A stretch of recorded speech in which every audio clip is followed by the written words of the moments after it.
자, 오늘은 다윗을 보호하시는 하나님이라고 하는 제목으로 은혜의 시간을 좀 나눠보겠습니다. 이 세상에 한 인구가 70억이라고 하죠. 그 수많은 사람들이 어떻게 나눌까라고 질문하면 가장 좋은 방식이 피부 색깔이죠. 백인, 흑인, 유색인종. 그 다음에 성별이죠. 남성, 여성.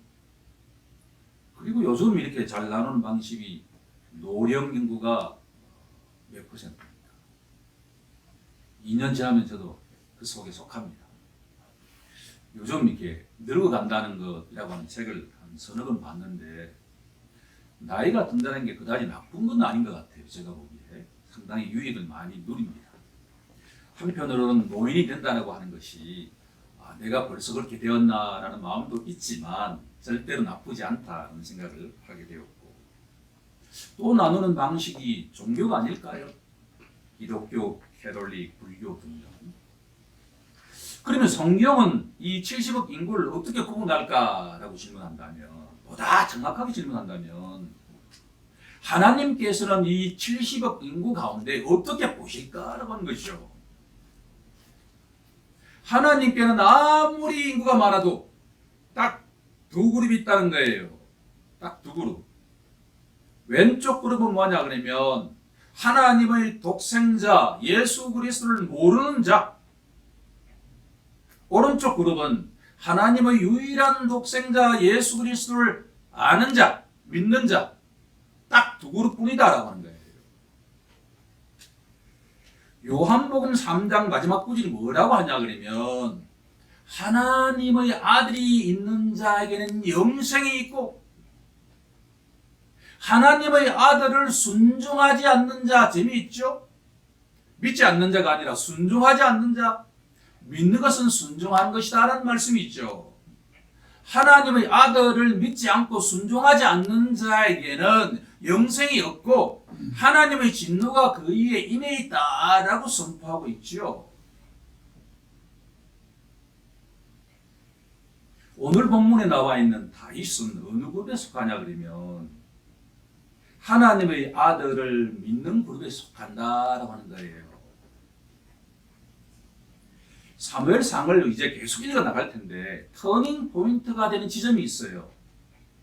19장 1절 말씀이에요. 사울이 그의 아들 요나단과 그의 모든 신하에게 다윗을 죽이라 말하였더니, 중요한 내용이죠.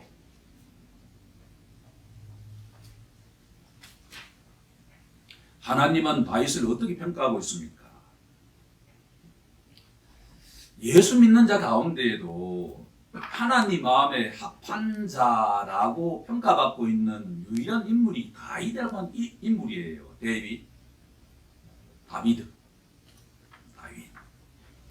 다윗은 하나님의 마음에 합한 유일한 사람이에요. 그런데 다윗이 본문을 읽어보면 아무런 잘못한 게 없어요. 블레셋과의 골리앗과의 전투에서 그 어린 소년이 물리쳤죠. 민족의 영웅이죠. 정신창단적에 걸린 그 사울 왕을 위해서 수금을 타니까, 형제자매처럼 염주를 하니까 그 사울 왕의 마음이 평강이 왔다라는 거예요. 전투 때마다 나가가지고 이겼어요. 그러니까 다윗이라고 하는 이 소년이 한 것은 좋은 일만 했어요. 그런데 어느 순간부터 이 장인인 이 사울 왕의 눈에 정치적인 라이벌로 보이기 시작하는 순간에 죽여라라고 명하게 되었죠. 지금부터 3000년 전에 고대 사회에서 왕이 누구를 죽이라 하면 그건 무조건 죽는 거예요. 왜 그런 줄 아세요? 그 사람을 군사가 죽이지 않으면 자기가 죽기 때문에 내 목이 날아가는데 왕의 명령을 거역할 사람이 과연 있을까요? 그런데 있죠. 그것도 묘하게도 사울 왕의 그 아들과 딸들이 아버지의 그 왕의 명령에 반기를 든다라고 하는 거예요. 그 아들인 요나단이 아버지의 죽이라는 명령에도 불구하고 아버지 앞에 나가서 내가 죽으면 죽으라 라고 하고, 다윗이 뭘 잘못했습니까? 아버지, 다윗은 좋은 일만 했는데 왜 다윗을 죽이려고 합니까? 라고 이야기하자 순간적으로 이 아버지 사울이 정신이 번쩍 들어가지고, 그래, 내가 죽이지 않으마. 하지만 그것도 잠시, 군사들을 보내가지고 내일 아침에는 무조건 목벤 다윗의 머리를 갖고 오라 라고 했는데, 그 딸인 미랍이 자기 아내가 당신 여기에 이 밤을 지새면 분명히 죽게 돼 있으니까 이 창문을 통해 가지고 도망쳤다라고 하는 거예요. 성경 원어에는 어떻게 돼 있나 그러면 오늘 본문이 그리고라고 되어 있습니다. 그리고 이 말은 사건이 연속적이라는 이야기죠. 급박하죠. 창문을 통해서 도망을 치고 있는 거예요. 도망자 다윗이에요. 도망칠 때는 뭐냐 그러면 동서남북 가리지 않아요. 살 수 있는 마음대로 간다고요. 그 다음에 한 행동이 뭐냐면 피했다. 히브리어 원문을 내가 읽어보면 이렇게 돼 있어요. 그리고 다윗이 도망쳤다. 그리고 그가 피했다. 도망쳤다는 이야기는 시제가 과거로 돼 있고, 피했다라고 하는 시제가 뭐라고 돼 있냐 그러면 미완료 시제예요. 우리나라에 없는 거예요. 과거인데 계속 지속되는 거예요. 얼마나 다윗이 화가 있으면 군사들이 잡으러 갔잖아요. 도망쳤어요. 어떤 숲풀에 숨었겠죠? 군사들이 왔다 갔다 해요. 그러면 거기서 피하고 나면 또 어디로 갈까요? 굴로 가겠죠. 근데 그 군사들이 올 거 아니에요. 계속 피하고 피했다. 이 이야기예요. 사건이 얼마나 긴박한지. 한글 성경에는 그게 잘 나타나지 않아. 어떻게 돼 있냐 그러면 다윗이 도피하여 이렇게 돼 있어요. 도피하다, 도망치고 피했다라고 하는, 줄여서 도피했다고 했는데 이거는 엄청나게 긴박한 상황이에요. 피하고 피했는데 밤을 지새면서 배는 고프고, 야, 오늘 밤 내가 살아있을까? 어떡하면 좋지? 그렇던 순간에 떠오른 생각이 나에게 기름 부어준 사무엘에 있는 라마로 가면 되지 않을까라고 하는 생각이 떠올랐다는 거예요. 다윗에게 이와 같은 생각이 떠오르면 사울왕은 생각이 안 떠오를까요? 당연히 라마로 가는 길목에는 다 군사들이 배치되어 있죠. 이건 마치 영화를 보는 장면이에요. 그러면 다윗은 어떻게 피해야 될까요?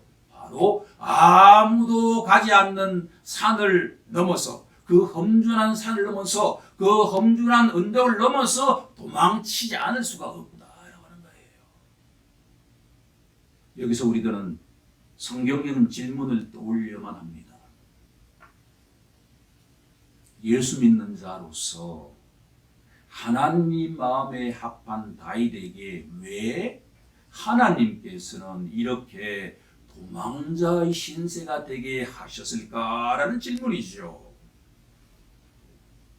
장장 그것도 한 달이 아니라 1년이 아니라 이 다윗의 도망 신세는 10년이 지속된다라고 하는 거예요. 왜 하나님께서는 이렇게 당신의 마음에 합한 자, 너무나 사랑하는 이 다윗을 이렇게 하루도 아니고 1개월도 아니고 1년도 아니고 10년 동안의 도피 생활을 하게 했을까라는 질문이지요. 하나님은 다윗을 사랑하지 않을까요? 아니지요. 하나님은 다윗을 너무나 사랑하시죠. 또 하나의 질문. 도피 생활을 하면서 다윗은 하나님께 기도했을까요? 안 했을까요? 여러분이 다윗이라면 하나님께 어떤 기도를 했을까요? 하나님 살려주세요 하지 않았을까요? 하나님이 도피 생활을 그만두게 해주세요 기도하지 않았을까요?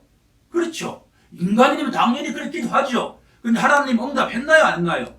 안 했죠. 우리 시편의 기도 가운데 두 구절만 한번 찾아보죠. 시편 3편을 한번 가볼까요?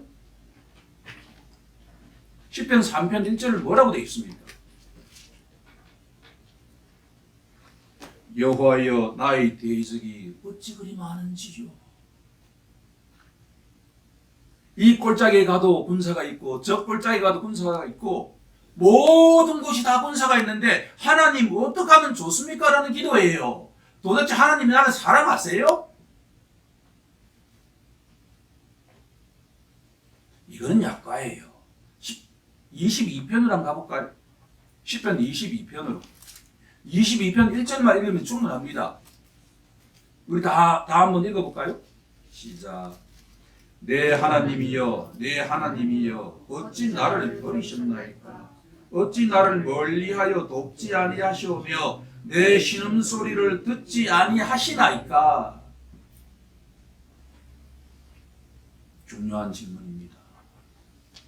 사랑이신 아버지가 왜 그렇게도 사랑하는 다윗과 같은 믿음의 좋은 사람을 왜 이렇게 버리십니까? 라고 기도할 정도로 그렇게 방치하실까라는 질문이라고 하는 거예요.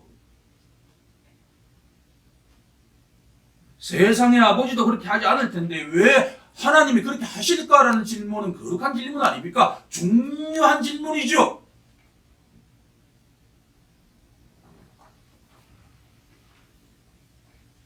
이미 다윗은 영적으로 왕이라고 하는 기름 부음을 받은 자예요. 하늘에서는 이미 사울이 왕이 아니라 누가 왕이라는 거예요? 다윗이 왕이라는 기름 부음을 이미 사무엘 선지자를 통해서 받았어요. 그런데 아버지께서 왜 이렇게 고난을 주실까라는 질문에는 친자식은 아버지께서 엄하게 다루시죠. 그 이유는 세상에는 두 나라가 있는데 하나는 사울이 통치하는 세상과 같은 나라가 있고 세상의 나라가 있고 또 하나는 다윗이 통치하는 하나님의 나라가 있다라고 하는 거죠. 다윗은 어느 나라의 왕이냐 하면 세상의 나라가 아니라 하나님이 통치하는 그 대리자가 바로 다윗이다라고 하는 거예요. 하나님이 통치하는 하나님의 나라의 리더가 되기 위해서는 어떤 환경에도 요동치지 않는 성품이 필요하다라고 하는 거죠. 우리 교회가 내걸고 있는 덕성이 필요하다라고 하는 거예요. 남이 어떤 이야기를 했을 때 발끈발끈해서는 안 된다라고 하는 거예요. 상황이 악화되었을 때 그것을 눈으로 보이는 데만 함몰되면 안 돼요. 우리의 모든 삶 속에는 영적인 메시지가 있기 때문에 마귀란 놈이 우리를 믿는 자들을 특히나 예수를 잘 믿는 다윗과 같은 친구들에게는 얼마든지 노려보고 다윗을 무너뜨리기 위해서 혈안이 되어 있죠. 이러면 예수를 잘 믿는 자일수록 마귀의 타겟이 돼요. 그러면 한순간에 무너질 수가 있죠. 하나님의 나라가 다윗에 의해서 대리 통치될 때 그렇게 무너지면 됩니까? 안 됩니까? 안 되지요. 그러면 10년간의 이 도피 생활에는 아버지의 기쁘신 뜻이 있다라고 하는 것을 알 수가 있지요. 하나님께서 아버지께서 우리의 기도에 응답하지 않으실 때에는 거기에는 충분한 뜻이 있는 것이죠. 사도 바울은 로마서에서 이 다윗에게 일어난 일을 이렇게 정리하고 있지요. 주보 금주의 말씀에 보면 이는 환난은 인내를, 인내는 연단을, 연단을 소망을 이루는 줄 알미니라 라고 말합니다. 사랑이 풍성하신 아버지께서 다윗처럼 신실한 자에게 고난을 주신 것은 그 기쁘신 뜻이 있는데 그것은 바로 연단하기 위한 것입니다. 연단은 바로 인품이자 인격이자 특성이죠. 어떤 환경의 변화에도 요동치지 않는 것과 같은 인품은 고난을 통해서만 이루어진다라고 하는 겁니다. 다윗처럼 이 동일 이스라엘에 세상의 소금이 되고 빛이 되는 것과 같은 신전 국가가 되기 위해서는 어떠한 환경의 변화에도 요동치지 않는 것과 같은 인품이 갖추어질 때 아첨하는 말에 휘둘리지 않는다라고 하는 거죠. 더구나 고난은 우리에게 인내가 없이는 견딜 수가 없죠. 인내를 통해서 한 사람의 성품은 도야되는 겁니다. 우리가 하나님 마음에 합한 다윗과 같은 인품을 우리가 갖기 위해서는 우리 또한 다윗과 같은 환경은 아니지만 각자에게 주어지는 그 고난을 기쁜 마음으로 인내할 때 우리들에게는 세상의 소금이 되고 빛이 될 수 있는 성품이 형성된다라고 하는 것을 기억하는 우리 모두가 되길 간절히 소망합니다. 이제 충분하게 본문으로 뛰어들 수 있는 여건이 마련되었죠. 첫 번째 갈로의 정답은 도피 중인 다윗입니다.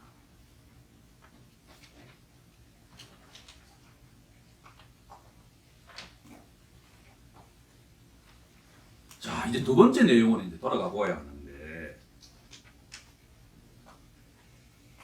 다윗의 신혼집은 기브온이라고 하는 곳인데, 이 기브온에서 라마까지가 아주 먼 거리는 아니라고 이야기합니다만 곳곳에 군사들이 다 배치되어 있는 상황 속에서 사무엘 선지자가 있는 그 라마까지 도착을 하는데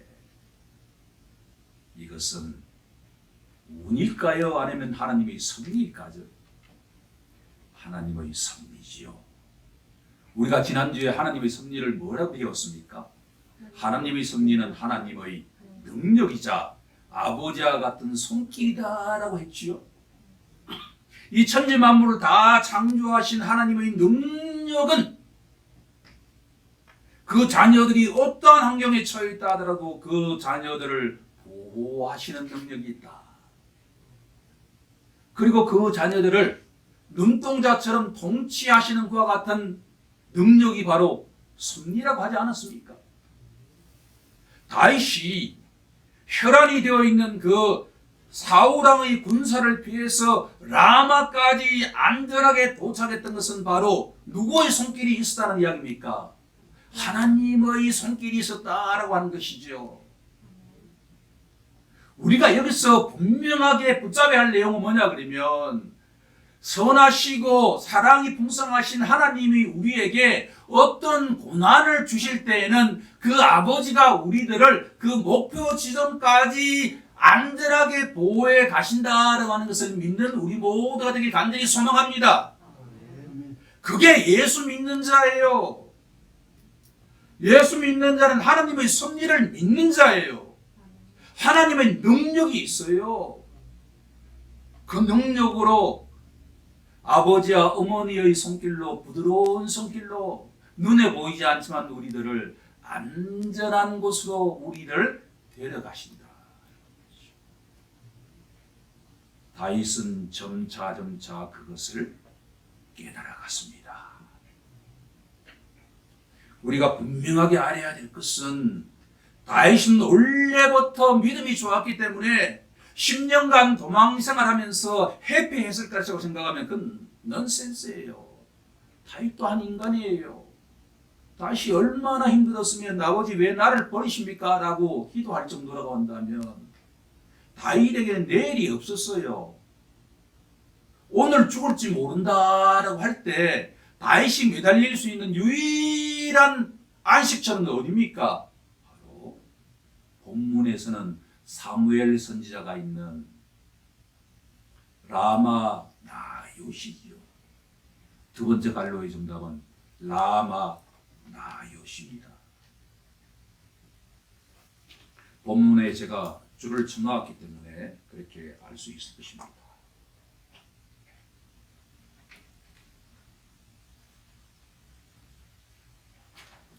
여기서 우리가 하나 주목해 보아야 할 것은 하나님께서 다윗을 안전하게 도피할 때 누구를 파송하죠?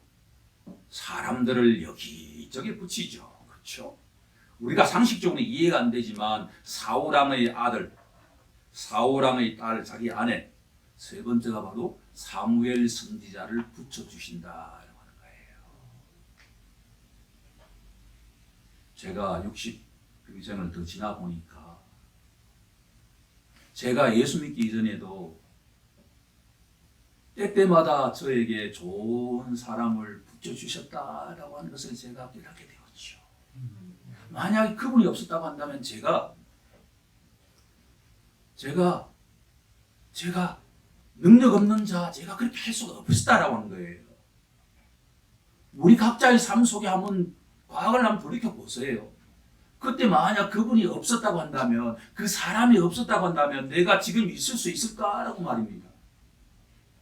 하나님께서는 우리 각자에게 때를 맞게 적절하게 사람을 붙여주세요. 단지 우리가 알고 있느냐 모르고 있느냐 그뿐이지요. 사무엘을 만나자마자 이 다윗은 아버지를 대했던 것처럼 눈물을 흘리면서 그동안에 있었던 일을 통곡하면서 이야기했을 겁니다. 그렇죠. 우리는 자기와 너무나 힘들 때 누군가에는 그것을 하소연해야 되겠죠. 우리에게는 사무엘과 같은 선지자가 분명히 있다라고 하는 것을 기억하는 우리 모두가 되게 간절히 소망합니다. 세 번째가 가장 우리에게 본문을 읽어보면 좀 황당한 일이긴 한데, 세 번째가 사람들을 붙여가지고 하나님께서 다윗을 보호하시자, 그것도 안 되자 하나님이 직접 나서시는 방식이다라고 하는 거예요. 중요합니다. 하나님은 직접 나서시기 전에 사람을 적절하게 붙여주신다라고 하는 것이 기억하는 우리 모두가 되게 간절히 소망합니다.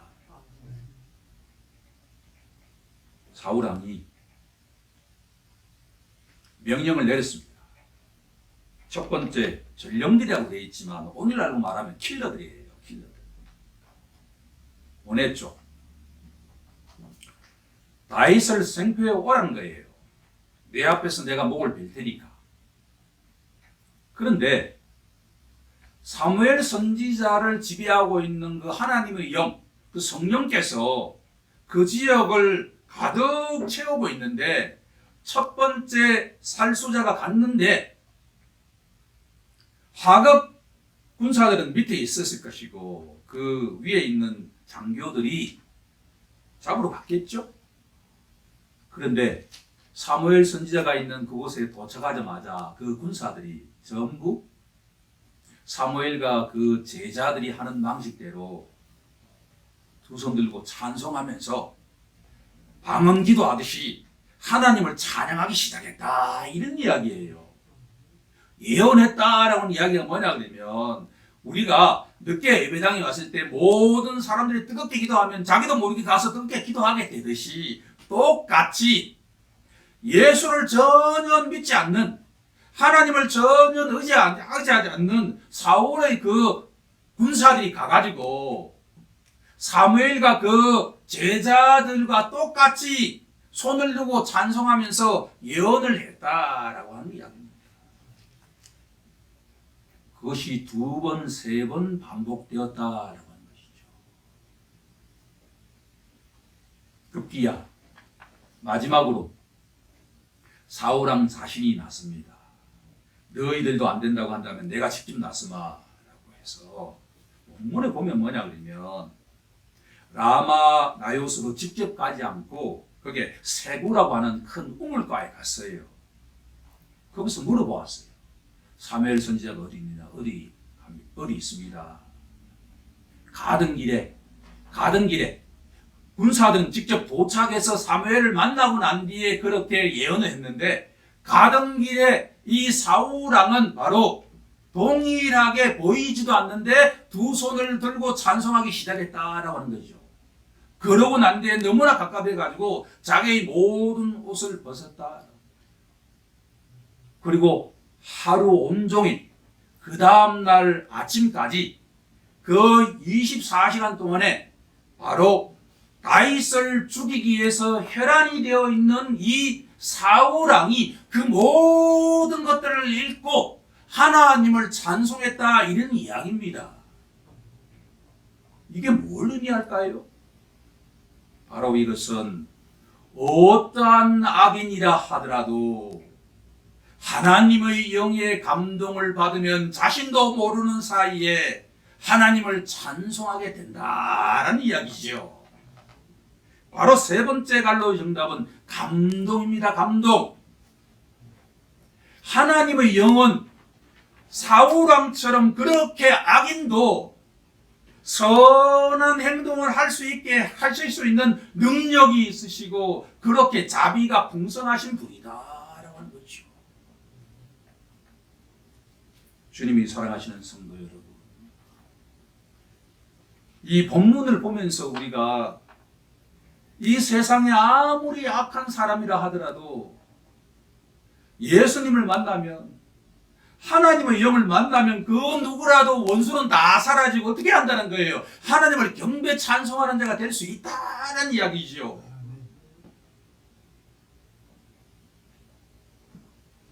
우리도 그렇게 해야 되지 않겠습니까? 우리가 날마다 우리를 이렇게 죽이려고 하는 어떤 원수는 없다 하더라도, 우리와 갈등 관계에 있는 어떤 사람이 있다 하더라도 우리가 그 사람과 그 문제를 바라보면 안 돼요. 우리가 바라봐야 할 것은 뭐냐면 위를 바라보아야 해요. 우리 또한 그 사람과 동일한 죄인이에요. 우리가 어떤 상처를 받았다고 할 때 나 또한 누군가에게 상처를 줄 수 있다라고 하면서 기억해야만 해요. 상처와 상처가 부딪히면 거기에는 불화만 일어날 뿐이죠. 우리가 어떤 문제, 어떤 갈등 관계를 생길 때마다 우리는 주님을 바라보아야 할 줄로 믿습니다. 우리는 주님을 너무나 아프게 했어요. 저는 45년간 주님을 아프게 했어요. 그런데 그분이 나를 그대로 안으셨잖아요. 주님을 바라볼 때 우리의 모든 인간적인 관계, 모든 것들이 다 온전하게 질서 잡힐 줄로 믿습니다. 우리가 사울왕을 바라보면 안 됩니다. 사울왕이 이렇게 했어요, 저렇게 했어요, 그렇게 이야기하기보다도 사울왕이 누구를 만나야 될까요? 바로 주님을 만나야 하지요. 성령을 만나면 성령께서 그 악한 사람의 악함도 선하게 바꿔주신다.